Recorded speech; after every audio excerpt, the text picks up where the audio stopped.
आप देख रहे हैं अल्फा डिफेंस हिंदी में आपका स्वागत है। आज के इस वीडियो में हम लोग बात करने वाले हैं उस फेमस दूसरे बंदे के बारे में जो पाकिस्तान के so called operation Swift retort के बाद में सरफेस किया था। आप सभी को याद होगा कि जब भारतीय वायुसेना ने बालाकोट में जाकर एयर स्ट्राइक की थी तो भारतीय वायुसेना के मिराज 2000 प्रॉपर पाकिस्तान में अनचैलेंज जाकर वापस आए थे। और ये चीज दिखाती है कि पाकिस्तान एयरफोर्स के पास में उस समय कोई भी कैपेबिलिटी नहीं थी जिससे वो लोग भारतीय वायुसेना के मिराज 2000 को चैलेंज कर सके। हालांकि पाकिस्तान की तरफ से क्लेम किया जाता है कि भारत की स्ट्राइक परफेक्ट स्ट्राइक नहीं थी, भारत के बॉम्ब्स टारगेट पर नहीं गिरे थे, एक्सेट्रा एक्सेट्रा, लेकिन वो मेन चीज को एड्रेस नहीं करते हैं। देखिए, मेन पॉइंट यहाँ पर यह है कि भारतीय वायुसेना के मिराज 2000 प्रॉपर पाकिस्तान के अंदर जाते हैं और अनचैलेंज बॉम्ब ड्रॉप कर वापस आते हैं।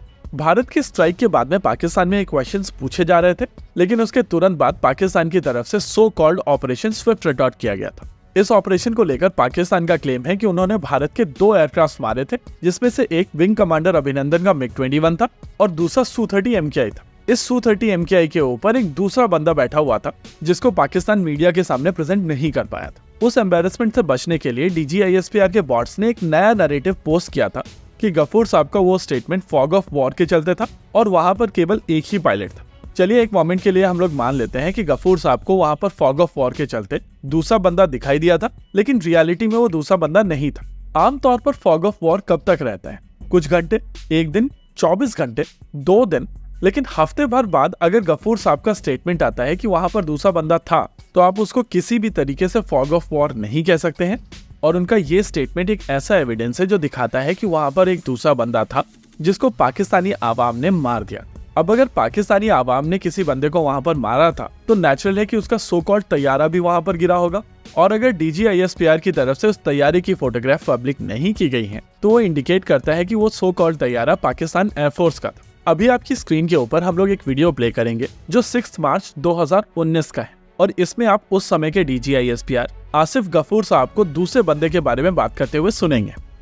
तमाम मौज़ूआत पे बात करते हैं और इसके लिए हमें आज ज्वाइन कर रहे हैं director general inter services public relations major general Asif Ghafoor.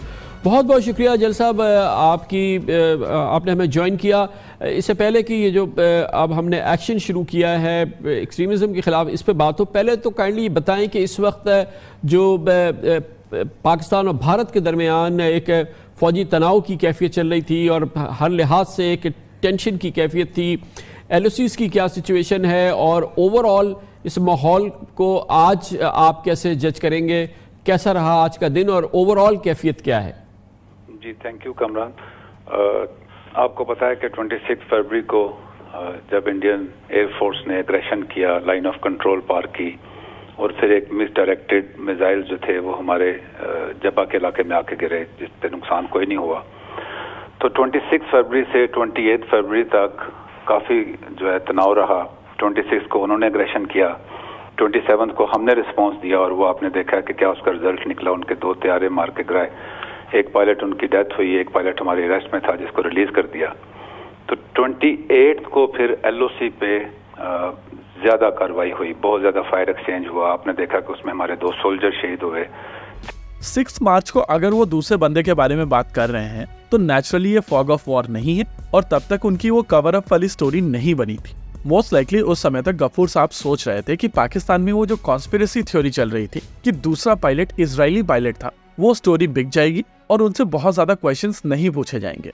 लेकिन परेशानी ये थी कि DGISPR की इन्हीं बातों को सुनकर रेगुलर पाकिस्तानी हम लोगों से वो क्वेश्चंस पूछने लगा। और जब हम लोगों ने क्रॉस क्वेश्चंस पूछना शुरू किए कि वो दूसरा बंदा कहाँ है, कौन है, उसका तैयारा कहाँ है, तो DGISPR को अपनी स्टोरी बदलनी पड़ी और उनकी तरफ से वो फॉग ऑफ वॉर वाला कॉन्सेप्ट इंट्रोड्यूस किया गया।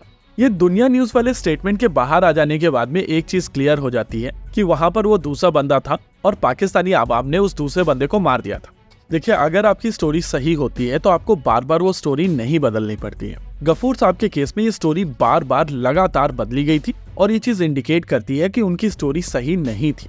वैसे I am sure comment section में बहुत सारे लोग ये चीज लिखेंगे कि ये साल 2019 की बातचीत है और इसके बारे में अब बात करने का कोई लॉजिक नहीं है। देखिए, लॉजिक है क्योंकि अगर आप नैरेटिव वॉरफेयर लड़ रहे हैं तो आपको लगातार उन टॉपिक्स पर बात करनी पड़ेगी। क्योंकि अगर आप कमेंट सेक्शन में जाएंगे तो आज भी आपको ऐसे लोग मिल जाएंगे जिनको भारत की स्ट्राइक और स्ट्राइक के बाद के स्कर्मिश के बारे में कोई आइडिया नहीं है, लेकिन वो पाकिस्तानी प्रोपेगेंडा में बह चुके हैं। आप उनको ब्लेम नहीं कर सकते हैं क्योंकि नरेटिव वॉरफेयर के नाम पर भारत में कुछ भी नहीं होता। पीआरओ हैंडल्स हैं तो, लेकिन वो सरकारी चीजों को रीट्वीट करने के अलावा कुछ और नहीं करते।